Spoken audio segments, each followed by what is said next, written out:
Welcome to the podcast.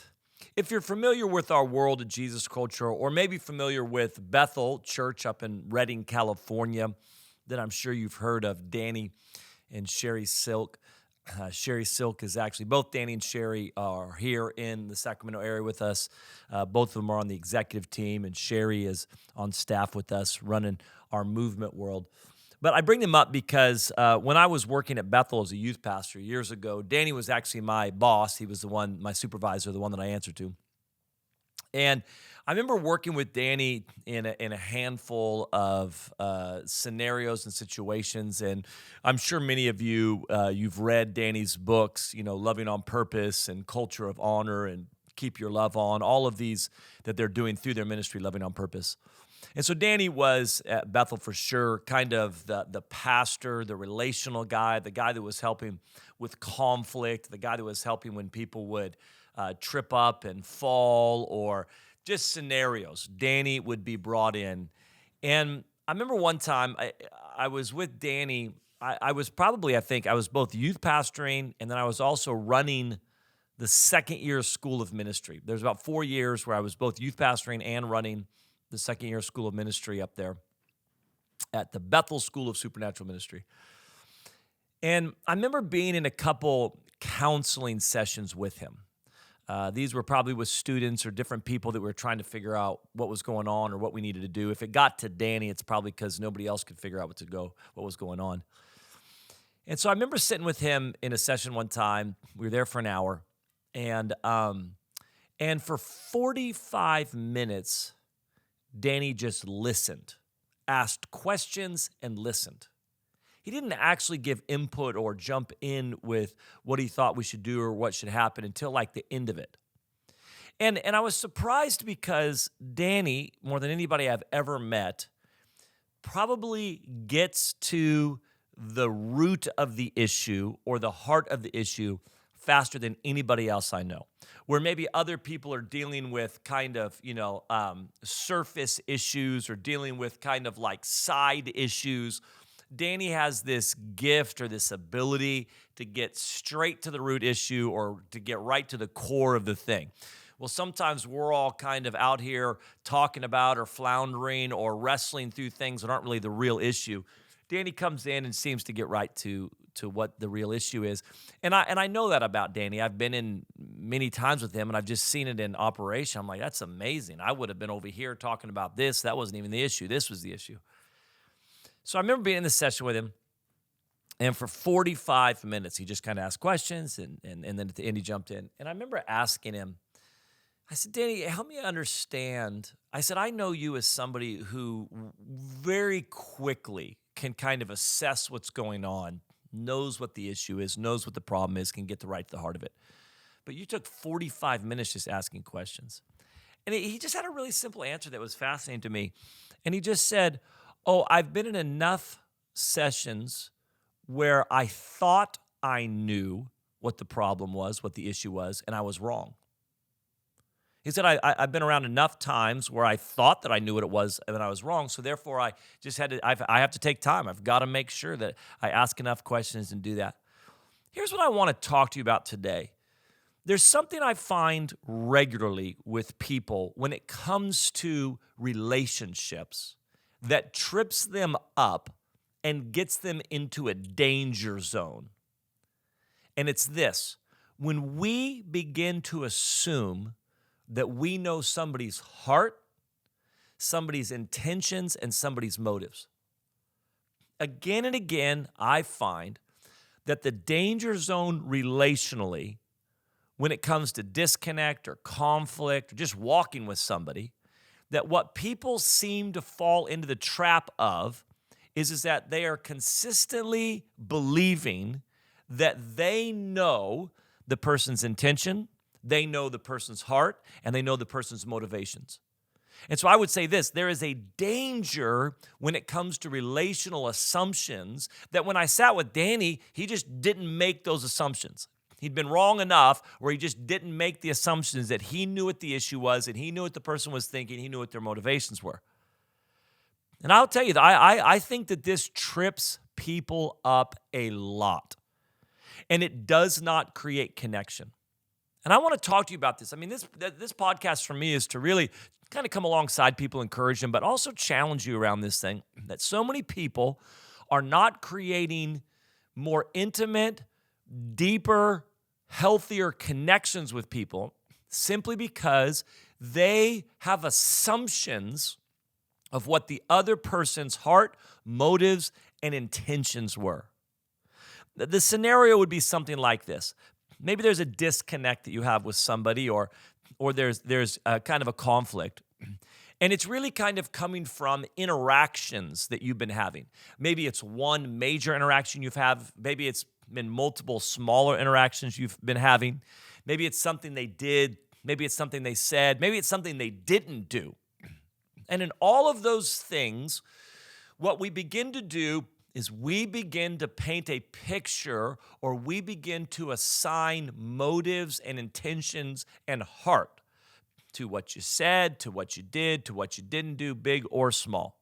And all of a sudden, I begin to believe that I know exactly what's going on. I know exactly what's going on. I know what you're thinking. I know what you meant.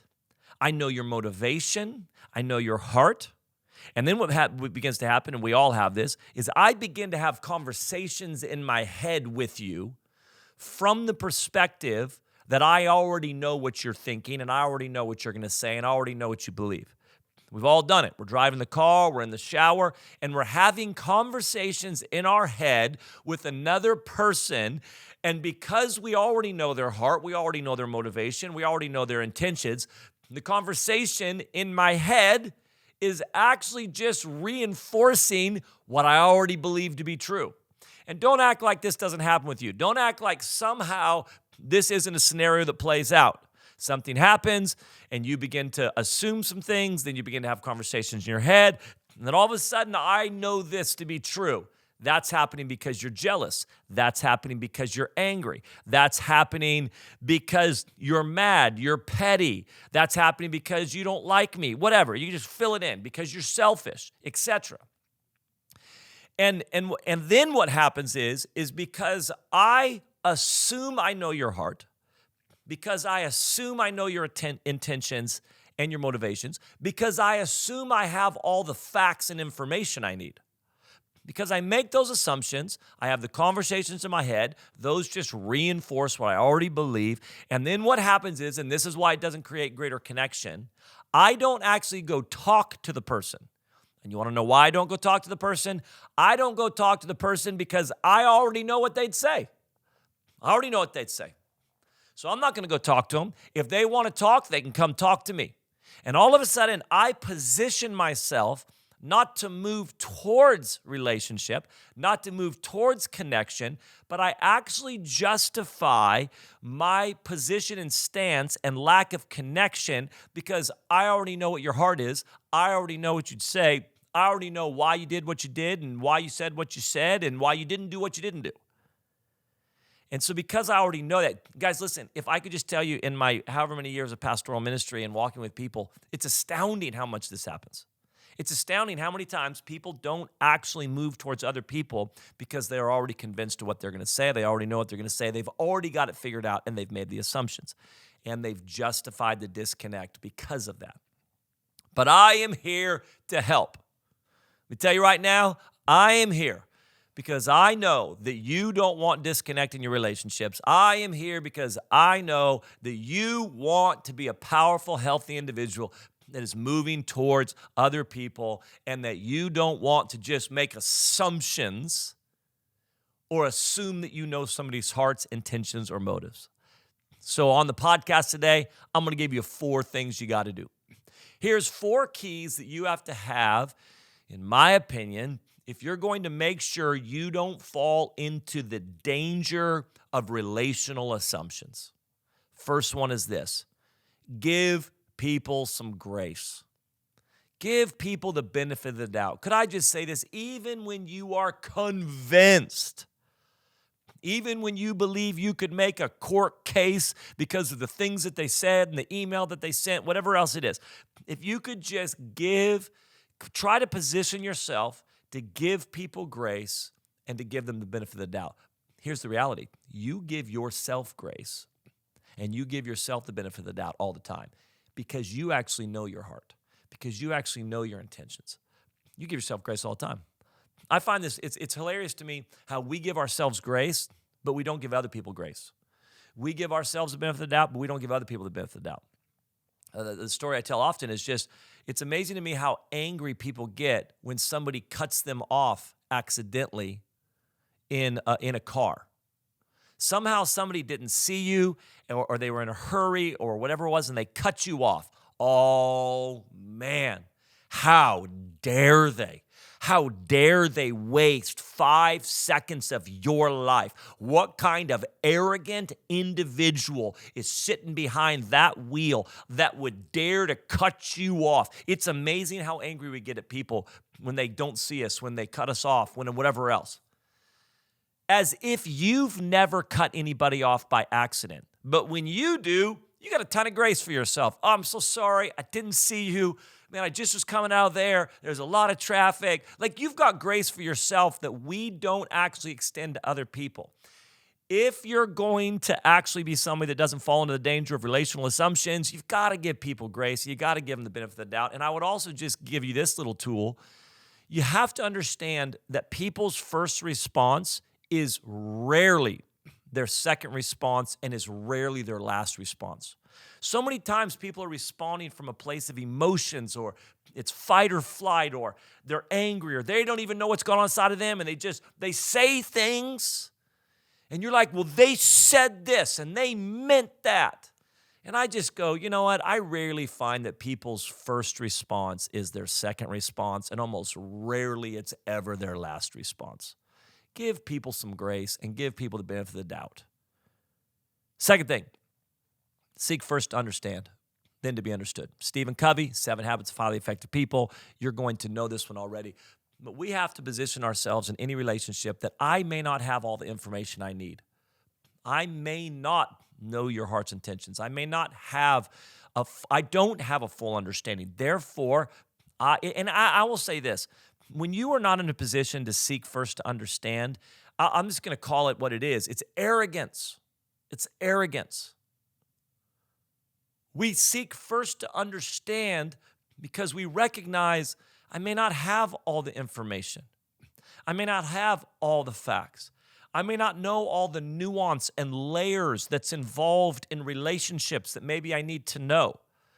So if you're going to actually build connection and not just make relational assumptions, it means that you've got to seek first to understand and then to be understood.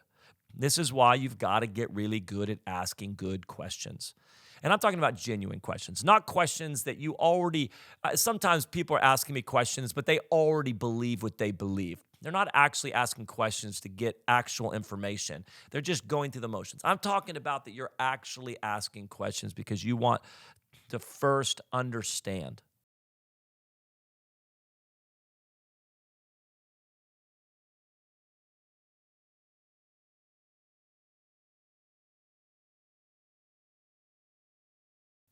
Here's what I'm hearing. Is that what you meant?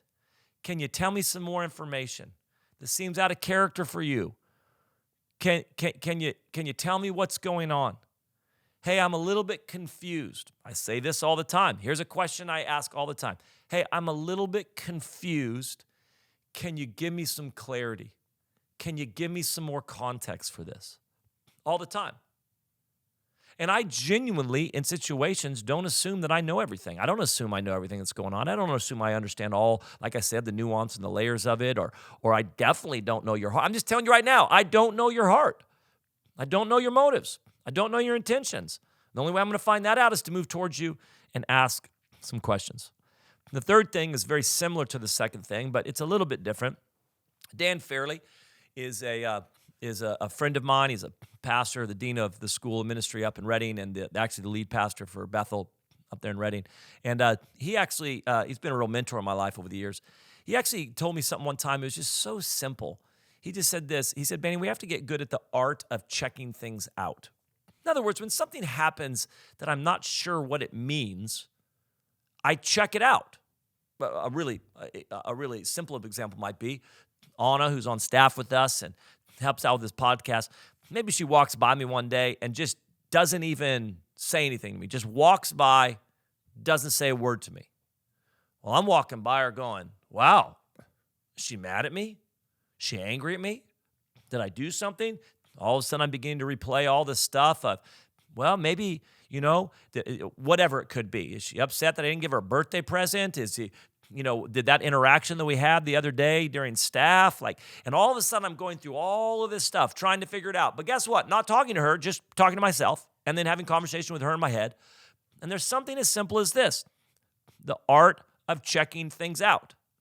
So it would look like I just go up to Anna and I just say, hey, listen, this could totally be me. I honestly, I'm a little bit tired right now. I feel a little bit sensitive, but you walked by me the other day and you didn't say anything. You didn't even acknowledge me. Are you upset? Are you upset with me? Is there something I've done that would make you angry or mad at me? Is something going on? I'm actually checking it out. I'm not coming and telling her, hey, you walked by me the other day. Why are you mad at me? I don't know if she's mad at me. That's why I'm checking it out. And I'll just say, hey, you walked by me. And listen, I could be absolutely misreading you. I could be seeing the situation completely wrong, but it kind of felt like you were mad at me. Are you mad at me? And in that moment, now I have the opportunity to hear. And she may just look at me and go, oh, I am so sorry. Not at all. I was really busy. I just got a phone call from my mom. I got some tough news. The mechanic just called me and said, I got to pay $1,000 to fix my car. I just had a lot of stuff going on that day. Honestly, I was just really busy. I'm so sorry. Nothing's going on. And I go, okay, there we go. I checked it out. Simple thing.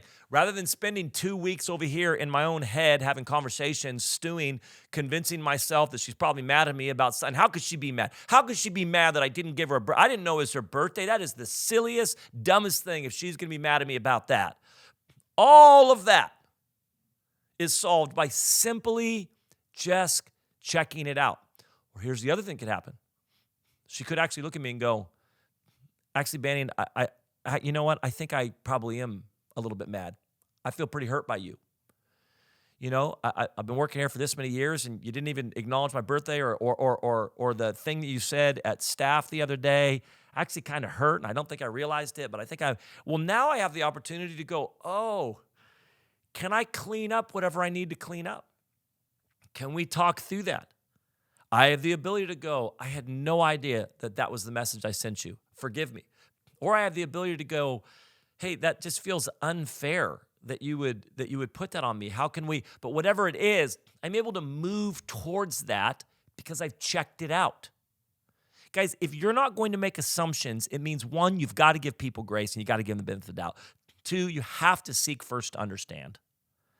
And then 3, you've got to get really good at just checking things out, which is very similar to 2, but I would even say it's a little bit different. Sometimes when you're just not sure, just go check it out. Hey, can I ask you a question? I'm kind of reading it this way, and I do this all the time. I'm like, it could just be me. This could be me, 100%. But I just want to know. Here's the fourth thing. You've got to learn to read between what I call the emotional lines. So many people justify the disconnect and their assumptions they've made simply because people are emotional beings who don't always know what's going on inside of them, who don't always know how to communicate what's going on inside of them. So they're like, I know exactly what's going on. You want to know why? Because they said this. Anybody in a marriage that has been married for any length of time would tell you, in communication, sometimes you have to read between the emotional lines. What they're saying isn't necessarily what... I just had a conversation the other day with somebody where he was kind of being defensive around something and he was trying to defend this thing. But really when we started getting into it, there was something deeper there. He was stressed about something. There was something that was weighing on him. So what he was communicating wasn't even the issue. And so the ability to go, oh, I know this is what you're saying, but there's something else going on here, and I have to have the grace and the poise to kind of read between the emotional lines and kind of help discover that a little bit. And that's humility. That's just that is saying we want connection. So can I just say this? Do not fall into the trap or stay away from the danger of relational assumptions. They will not build healthier relationships, and they will not actually cause connection, but they will just enable more disconnect.